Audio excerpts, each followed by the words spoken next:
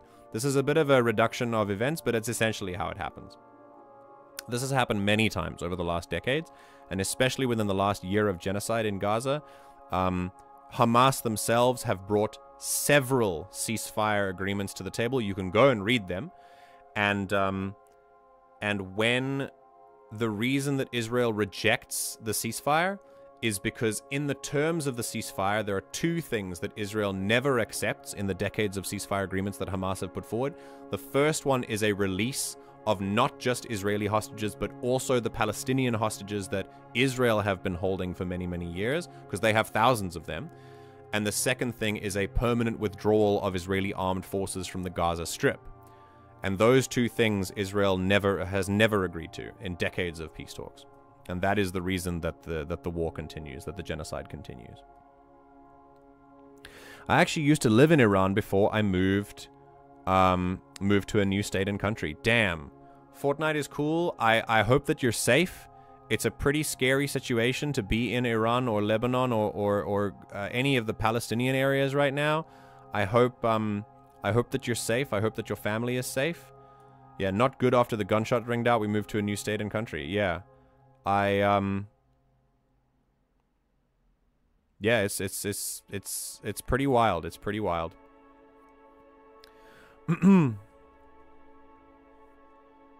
It's deliberate. It gives you a fear of technology. Which, and by the way, fear, terrorism. Did we ever like put that together? Yeah. A major advantage for your enemy. Yes, but there's a reason why it's illegal. You know what I mean? Arafat was the PLO leader who pushed for the peace accords. I honestly believe if Sadat and Arafat had survived another 10 years, we would have peace in the Middle East to this day. I don't know if we can confidently say that.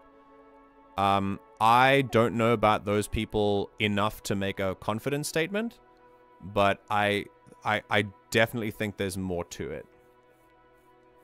I respect your opinion, of course. I'm sure you know more about it in that sense. It was so weird seeing differences with responses from media and countries between Russia, Ukraine, and Israel-Palestine. Absolutely. Absolutely. It's the response when Russia does anything in the Ukraine that is, by the way, also an illegal invasion. Like it's and no one, like I've never not said that. The invasion of Ukraine by Russia is completely illegal, completely unacceptable, and yet, rightly so, the world came out in condemnation. The Western world specifically, Western Europe and America specifically came out in condemnation against what happened in Ukraine. And yet, what's happening here with Israel-Palestine it was crickets for ages, and it took protests upon protests upon protests upon boycott campaigns, everything to just get them to say that we need a ceasefire. And that's it. They still can't even say that it's a genocide. Despite the fact that many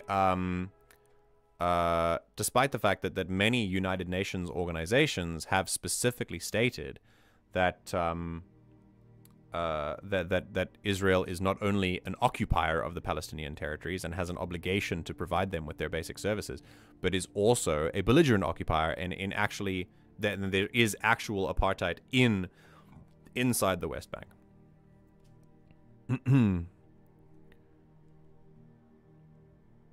Do you have a Discord server? I'm also new to Discord. I do have a Discord server. Yeah, like Arachizi has said, you can find the link in the description. But yeah, I'll give you the link now if you like. I have it here. I'm going to post a little link to Discord there. You can join the discussion.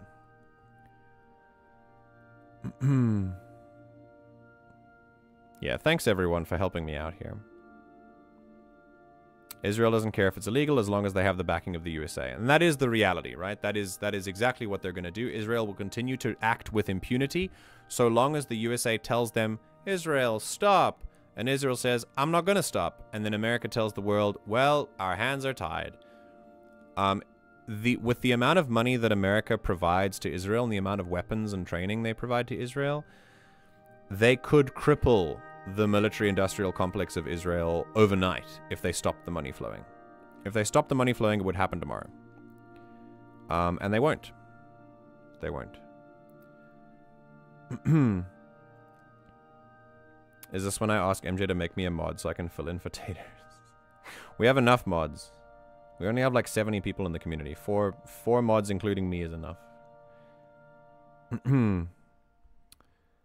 It deeply saddens me, man's inhumanity to man. So this is one of the things that I was referring to earlier, is that it's good that we see these people as human beings, right? Remember, we tied this in, I want to tie this into the death penalty earlier. We understand the guiding principle is that everyone deserves life and dignity. To that end, I support the acts of resistance that are going on in the Middle East against Israel in doing this.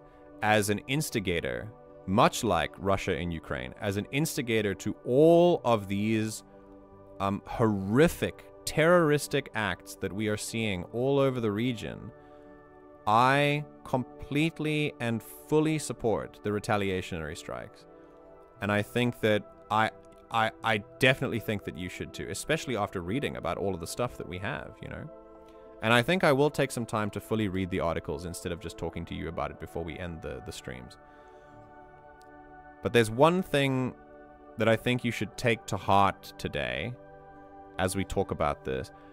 It's the fact that I've read about this situation for a very long time, for many years. Since my university days, I've been reading about this. And welcome to the Discord, Fortnite. And I have to say, more people are mainstream level aware of what's going on than there have ever been. Like in the history of the region, more people are aware of the details of what is going on than ever before. More people support the plight of the Palestinian people than ever before. And I think that is definitely something to take to heart. Definitely. That something's working. Even if we're not even close to where we want to be.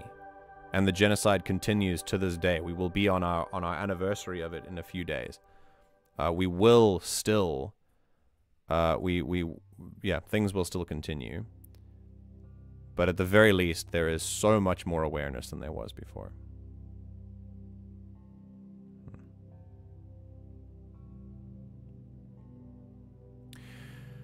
I get quite... It's very difficult to talk about this kind of stuff, especially when I have no like jumping off point. Like I have to create my own jumping off point. A lot of this is formed in sort of formatted in the shape of a more casual conversation about things, which I like, and I like it that way. But that also means that I tend to jump around a lot. So if I'm being confusing, if I'm jumping around topics too quickly, then please stop me and ask me to clarify something. But yeah, like I said, a lot of these things are connected. Okay. Let's read. So Israel continues the Lebanon bombing. The Gaza war approaches its 1-year mark. An Israeli drone strike on Bedawi camp in northern Lebanon has killed a Hamas military official. Yes, some of Hamas lives in a little bit of Lebanon as well. They've fled there, along with his wife and 2 young daughters. So this is crazy, right? So they killed a military official, and then his wife died, and his 2 daughters died. Like, okay, one of your targets was killed, and 3 people who were not your targets were killed.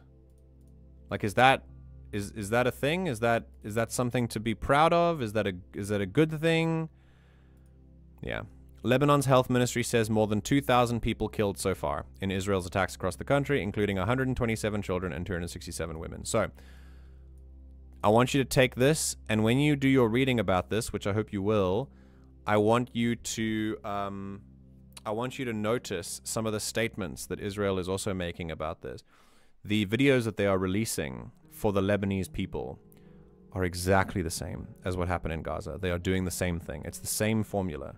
They are planning to move into Lebanon and do exactly the same thing as they are currently doing in Gaza, and as they did when things started in Gaza. The current events that are now persisting in Lebanon we are seeing a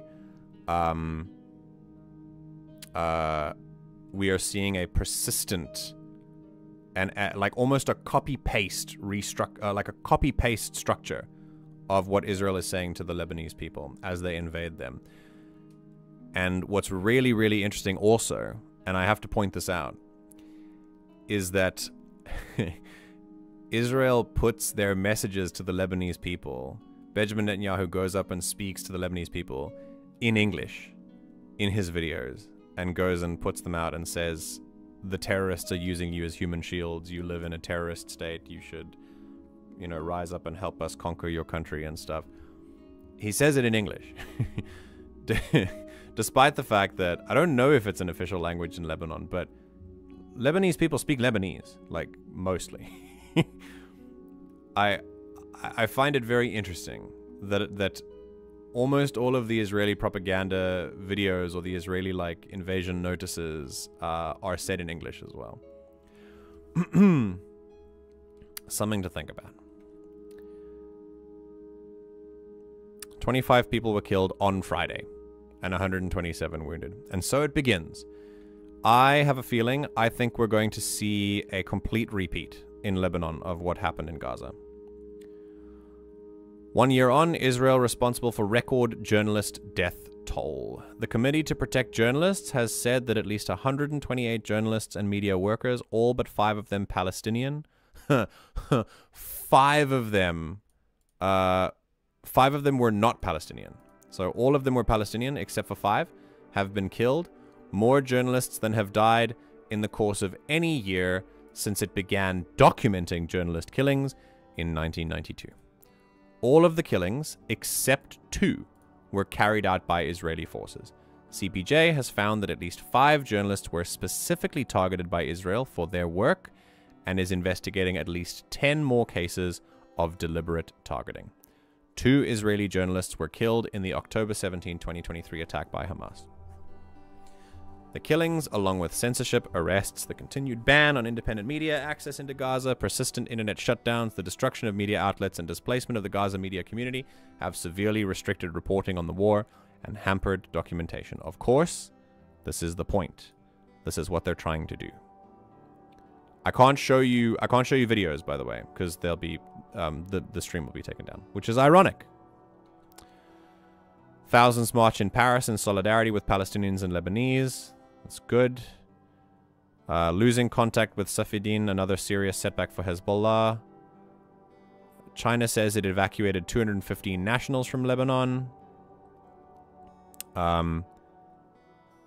Yeah.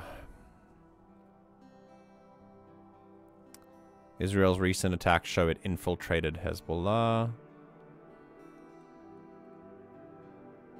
We commit to holding Biden administration accountable for genocide. U.S. legal rights group. Good. Good. He's responsible.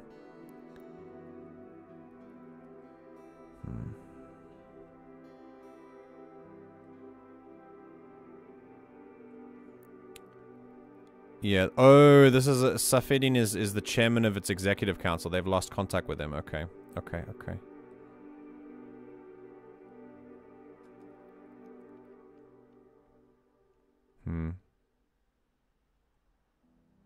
Israeli army destroys 814 mosques, 3 churches, 19 cemeteries. Yeah, churches as well, by the way. This is a really it's a really interesting fact, right? About the current situation is that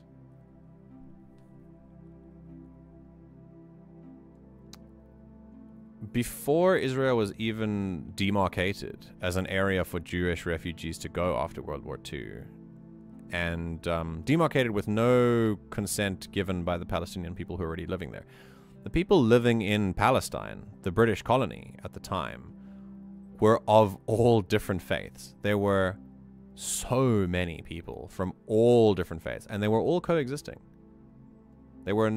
the conflicts that may have existed in that region were nowhere near on the level we see them now. Nowhere near. Not even in the same ballpark. Just food for thought. Food for thought. Reminds me sadly of how in Iraq and Afghanistan drone strikes would hit targets at weddings and such. Yeah. And that was US. So that was the United States doing that. And in Iraq, I think the British Army also went in there as well. But that was the US. The US drone strikes under the Obama administration doing crazy stuff. It's the Israeli playbook, you know? Same stuff, same tactics, same strategy. But it doesn't matter to them because they're people in the Middle East. And that's why I continue to remind you to remember humanity, to remember that these are people. Yeah. Mind you, Israel claims they have one of the best target to collateral deaths ratio ever, despite the numbers being roughly the same, if not worse, than the US ratio in the Middle East. Yep. So, of course, Israel is lauded as, like, this most incredible advanced army. They have this incredible military that's able to, like, snipe their target from so long away, like a drone strike in another country, and they can get their target or whatever. So, explain all of the children, right? That would be the next response. Explain the children. Because then you see the fact that they're able to kill Hamas military leaders in another country. Again, I think they did it in Lebanon again. And there was a targeted strike that I think killed one other person and then took out their target in a drone strike in the middle of the capital city of Lebanon. I think it was actually Beirut. And that was it. And it's like, you can do that? Really? So explain the other children then. Roughly 30% of Lebanon is able to speak English from a cursory Google. Okay, so he's only speaking to 30% of the population of Lebanon. Yeah. You see what I mean? It's not for them. The videos that Israel puts out, where they publicly speak to the world, is for us.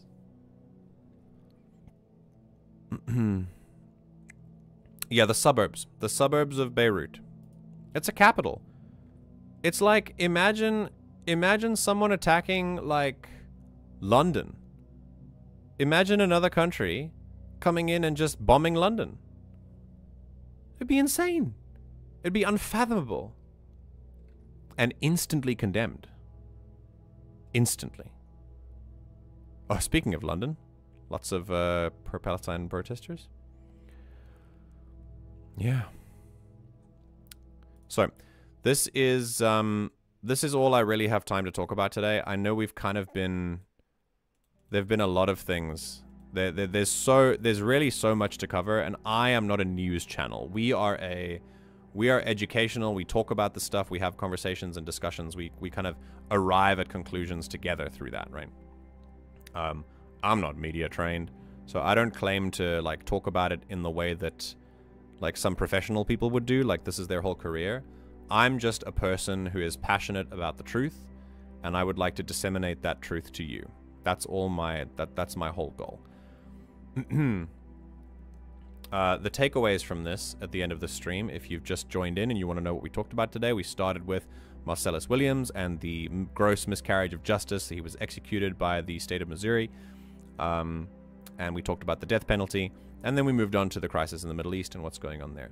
Please understand, right now, we're still breaking. Israel continues its ground invasion into Lebanon. Iran continues to strike at Israel. We're looking at just continued escalations in the region. We might be looking at a war in that entire region fairly soon. I don't know how soon is. I'm not a professional with this.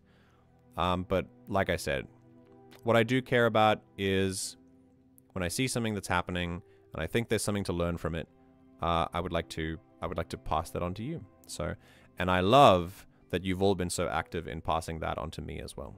Thank you for providing your insights and your opinions. I truly, truly, truly appreciate it. And I really love that you've all been here to engage with me on this. Thank you once again. Yeah. I think if there's anything to take away from this, It is to realize, remember, well, actually, there are quite a few things. But the guiding principle from our first discussion, that human beings deserve to live a life of dignity, and if they are being oppressed, they deserve to acquire their liberation, and if necessary, they deserve to resist by force. And I think we, living as a result of being in what I will continue to call the imperial core, even though I live in South Korea, I still represent that, like societally. I think it's really important to support that. I also think that it becomes even more important for us, people who live the lives that we do, to continue to learn, to continue to understand why this stuff happens, to continue to call it out when we see it. If you find yourself having conversations with other people in your lives and in your communities about this, I hope that this discussion has helped you formulate more of an opinion about it. I hope, really, what I want you to take away from this is, I really hope that when you have further conversations with people, IRL or online, when you engage with this kind of stuff, that you learn how to talk about it, as we've been talking about it today, where we're just exchanging ideas, we're exchanging information, and I know that things can get really emotional and really heated, but it's our job to not be reactionary. It's our job to get through the fog. When we talk to people who are reactionary, it's our job, if we have the strength, and I believe we have somewhat of a responsibility as well, to cut through that fog of reactionary behavior and to get through to the person underneath and to really connect with them and talk with them about this. And that's what I believe. That is why we are doing this.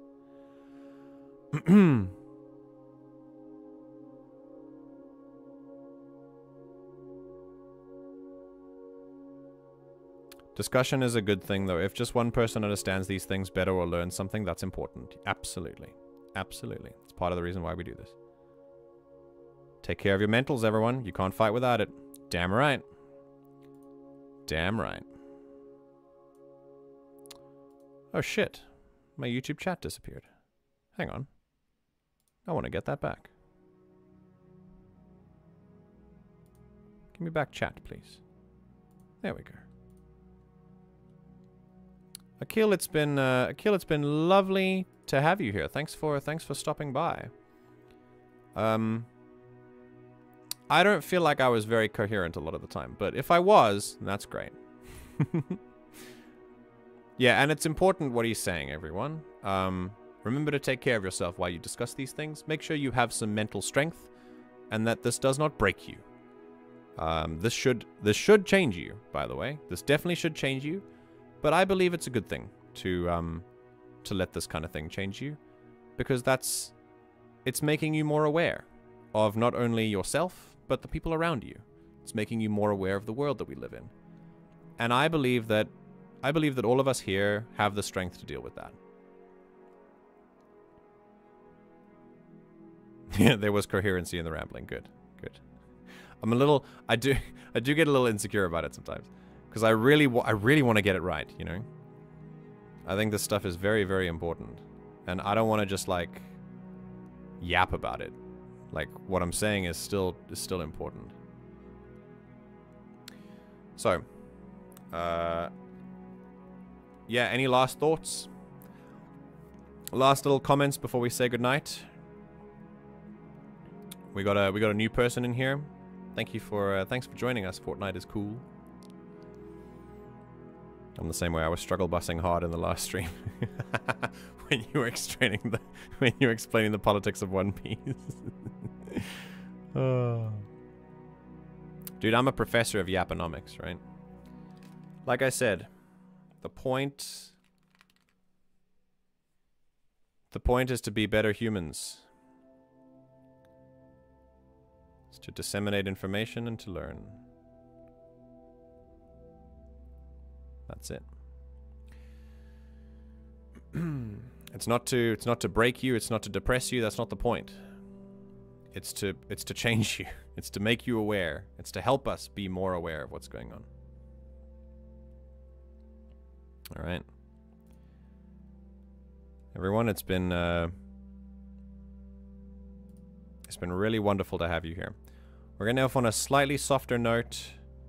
I've really loved how you've engaged with me today. I really love how you have, how you've spoken with each other and how you've engaged with each other. Really appreciate your presence. And I'd like to remind you to stay hydrated. To be kinder to yourself than you're currently being. And I will see you all in the next stream. In the new week. Tuesday evening slot. Check on Monday. There'll be a schedule up where you can see exactly what we'll be doing. And we'll do it all over again.